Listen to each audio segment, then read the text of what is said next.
Bakso khas Bandung buka cabang di Tasik coy. Kalau di Bandung ada restonya Bakso Malang Langgeng namanya. Lokasinya di Jalan Lodaya nomor 42 dan Jalan BKR nomor 35. Udah eksis sejak tahun 2013 loh. Nah sekarang mereka buka cabang BML Express di Tasik.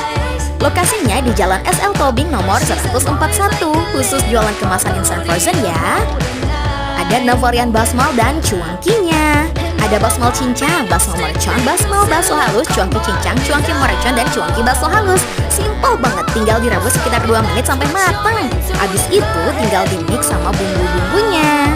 Kuahnya tuh, gurih-gurih nagih, tambah bawang daun dan seledri. Kalau suka pedas bisa tambah bubuk cabai dan sambalnya ya. Bisa pakai perasan jeruk limau biar kuahnya lebih segar. Udah punya sertifikasi halal MUI juga. Basmal isiannya tuh bakso, tahu bakso, siomay goreng, bakso goreng, risol, dan mie kriuk.